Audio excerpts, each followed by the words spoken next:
welcome to Week 2, where we'll be discussing what are organisations like in the contemporary workplace. First of all, let's define what we mean by an organisation. The management text states that an organisation is a collection of people working together to achieve a common purpose. So how does an organisation go about delivering this? Most organisations will start with a vision or a mission statement. This statement outlines the organisation's purpose. Once a vision is established, then organisations move to a strategic plan, where they turn the purpose of the organisation into objectives and outline how those objectives will be achieved. Once the objectives are outlined, then organisations develop an implementation plan, which details the resource allocation and operations needed to fulfil this strategy. In order to deliver on the strategic plan, organisations can be seen as systems. The management text outlines that it is helpful to view them as open systems that interact with their environments in the continual process of transforming resource inputs into product outputs in the form of finished goods and/or services. The management text provides a great diagram outlining this process. So the environment supplies the resource inputs such as people, money, materials, technology and information.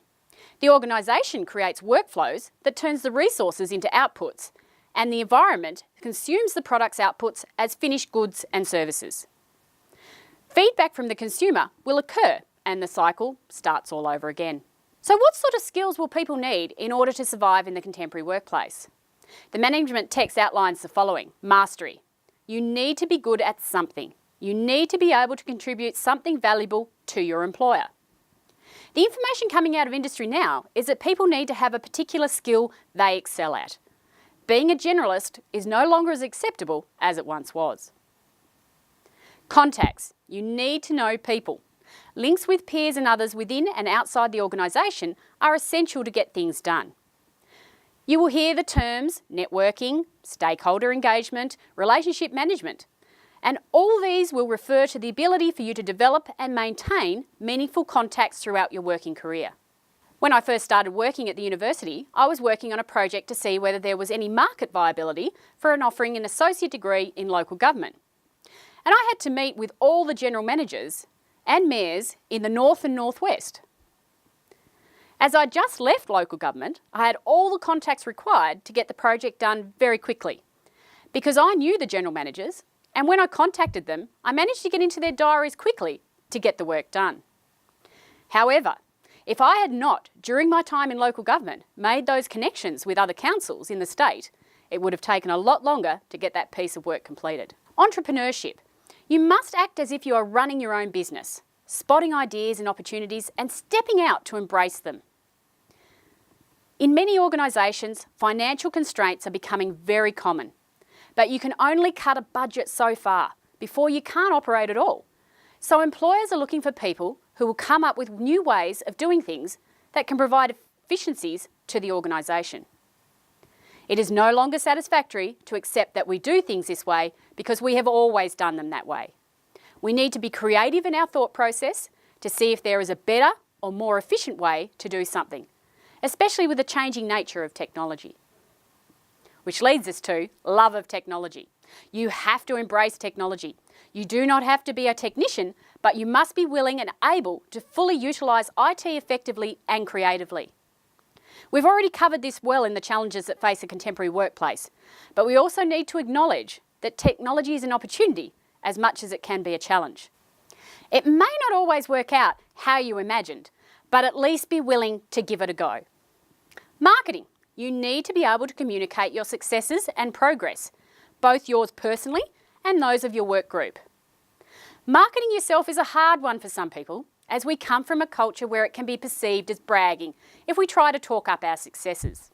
We need to get past this because from experience, if you don't market yourself, no one else is going to do it for you. Of course, it is much easier to market the efforts of the team as it is a group effort and the success is shared. Passion for renewal.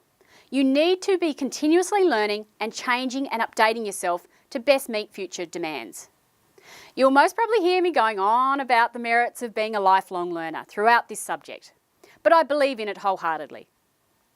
I also believe that no matter how much experience you have, or no matter how many degrees you may have, you can always learn something new or consider a better way of doing things. But you do have to be prepared to be challenged and to listen to the opinions of others. Now, looking at organisations, they don't run themselves. There is a structure put in place to enable the organisation to come up with and fulfil its objectives. There are different levels of management in an organisation. Generally, organisations will have a board of directors, a chief executive officer, and operational managers. These are generally considered the senior levels of an organisation, and all other positions cascade down from the operational managers. As organisations decrease in size, generally the number of management levels also decreases. So if we look at a board of directors, as per the management text, the decisions as to what purpose the organisation is to serve, in which environment it is to operate, and how it is to undertake its mission are the responsibility of the board of directors, as the most senior level of management in the organisation, to whom other levels report and who are held legally responsible for the organisation's operations. Generally speaking, a board of directors will set the strategic direction of an organisation and employ a CEO to implement and lead that strategy. The management text also highlights that good management requires that board members do not become involved in day-to-day operational decisions and operations, which are the responsibility of the CEO and other managers. A board must register its members through the Australian Securities and Investments Commission. ASIC is the acronym. Now remember, we are not talking about a sports shoe here. ASIC is an independent Australian government body that acts as Australia's corporate regulator. Per the ASIC website, ASIC contribute to Australia's economic reputation and well-being by ensuring that Australia's financial markets are fair and transparent, supported by confident and informed investors and consumers. ASIC is set up under and administer the Australian Securities and Investments Commission Act 2001, and they carry out most of our work under the Corporations Act 2001. So if we move to the position of Chief Executive Officer, Wikipedia defines the CEO as the position of the most senior corporate officer, executive leader or administrator in charge of managing an organisation. CEOs lead a range of organisations, including public and private corporations, non-profit organisations, and even some government organisations. The CEO of a corporation or company typically reports to the board of directors and is charged with maximising the value of the entity, which may include maximising the share price, market share, revenues, or another element. In the non-profit and government sector, CEOs typically aim at achieving outcomes related to the organisation's mission, such as reducing poverty, increasing literacy, etc. Then we move to operational managers, who report directly to the CEO. Per the management text, they are responsible for implementing the board's strategies and for the efficient and effective deployment of organisational assets and resources in the service of achieving the organisation's outcomes. So if we look at a few organisational structures, let's look at Ashgrove Cheese. Being a relatively small family business from Elizabethtown, they have 4 board directors and 6 managers. Although not shown, there would also be some staff that sit under some of those management positions. Now compare that to Georgetown Council, which is considered a mid-size organisation, and you start to see many more layers coming in under the managers. Then, if we go to the University of Tasmania, which is a large organisation, you start to see a much more complex structure.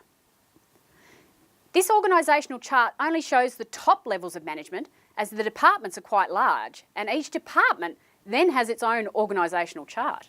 To highlight some of the information we've just discussed, please watch the interview with John Brown, who provides some insight into the role of a general manager/CEO in an organisation and the role and interaction between a CEO and the board.